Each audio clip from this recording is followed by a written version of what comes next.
What's up guys, and welcome to FPL Today and the team selection video for Game Week 8 Part 2. This is where we try and nail down the direction I'm going in for Game Week 8. Have I changed my mind on the wild card, and am I going to try and take advantage of Man City's next 3 really good fixtures? So if you're excited for this video, please hit that like button, subscribe and hit that notification bell.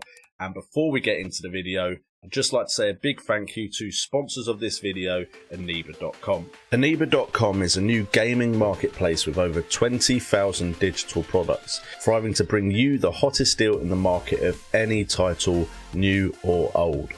With their excellent Trustpilot score, you can rest assured you're in safe hands with their 24/7 live support ready to help with your purchases.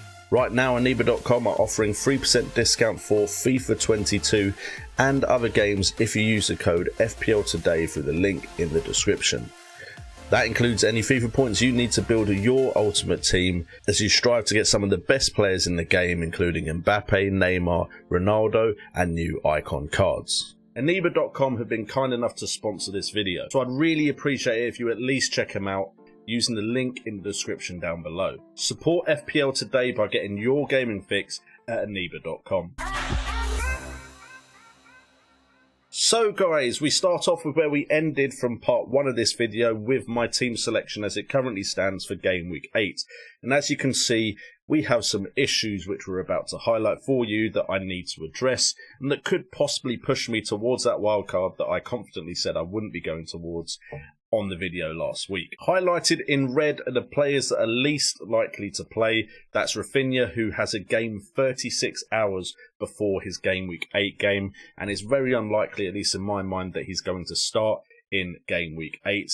It's a shame because Southampton away, decent fixture for Leeds, and Rafinha is so important to them. So I think without Rafinha, I'm not too keen on any Leeds players. And then, of course, Obafemi, who has moved out of the Premier League, so he's got no chance of playing. Now, this wouldn't be too much of an issue if we didn't have some concerns over Trent Alexander-Arnold, who has Watford away, and also Rudiger, who has Brentford away. Now, Brentford away isn't the greatest fixture. I actually think Brentford could do something against Chelsea, but Trent against Watford away was a nice fixture. And if I had Livramento and Trent, I'd actually feel like I had a decent enough side for this game. However, of course, with 4 players potentially not playing, that is a concern for me because we may only get 10 people on the pitch, and ideally I don't want to do that. We do have 1 transfer which could get us to that 11 mark, and outside of these injury issues, I'm not too upset with how my team's looking. Antonio I still think could get a few more points. Ronaldo is of course Cristiano himself. Greenwood, like I said in previous videos, is a concern for me, but if necessary we will keep him for 1 more game week.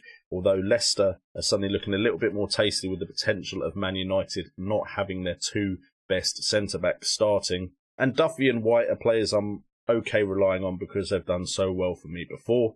Sarr with Liverpool at home isn't the best fixture, but you never know what could happen. So what are we going to do about this issue? And to be honest, what I'm probably going to do is change my transfer from Greenwood out to Rafinha.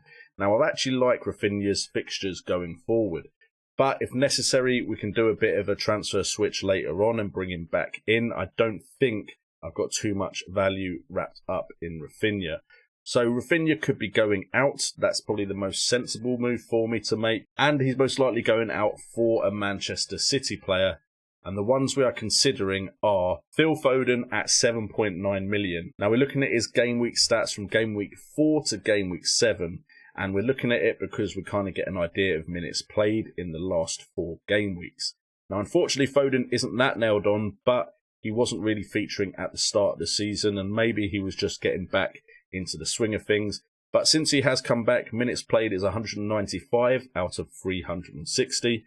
So there are concerns that he won't feature in the next 3 Premier League fixtures, with Champions League and Carabao Cup also happening in that next 3 game week period. But he has managed 4 shots in that 195 minutes, 3 of those on target, 3 from inside the box and 2 big chances, with key passes at 5 and big chances created at 1. Now the other option for me, although to be honest, I think Mahrez and Grealish are also considerations for me, but the ones that stats stood out are Phil Foden and Bernardo Silva. Bernardo Silva comes in at £1 million cheaper at 6.9 million and has played 342 minutes the last 360, which is what draws me to him and the likes of Grealish compared to Mahrez and Foden. He's managed 4 shots, 3 on target, 4 from inside the box and 2 big chances with 6 key passes and 2 big chances created. Now with some Man City midfielders potentially coming back into the starting 11 though, Bernardo Silva's time might not be as secure as it previously was, but he has looked very good in the fixtures he's been playing in, and Phil Foden looked very good against Liverpool, so those two with their stats and how they looked recently are my favourite options. But if the press conference shows me that Grealish is definitely going to start or Mahrez is definitely going to start, then potentially we could move in that direction instead of these two. With the free fixtures being so good as well, there's the potential for me to take a -4 and actually bring in João Cancelo at 6.2 million.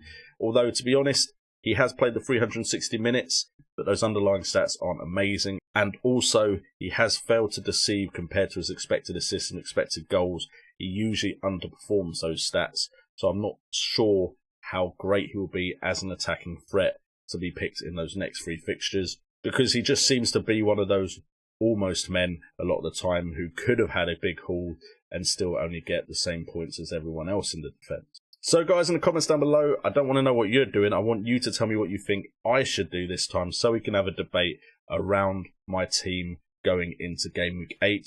And then you guys can get ready to jump on board with the FPL Deadline Day video, which should appear on the channel before the Game Week 8 deadline, so you know exactly the move that I'm making here with this team on FPL today. If you've enjoyed this video, please hit that like button, subscribe and hit that notification bell for FPL, and also check out aniba.com. Thank you to them for sponsoring this video. I've been JNO, this has been FPL Today, and remember, it's all about the game.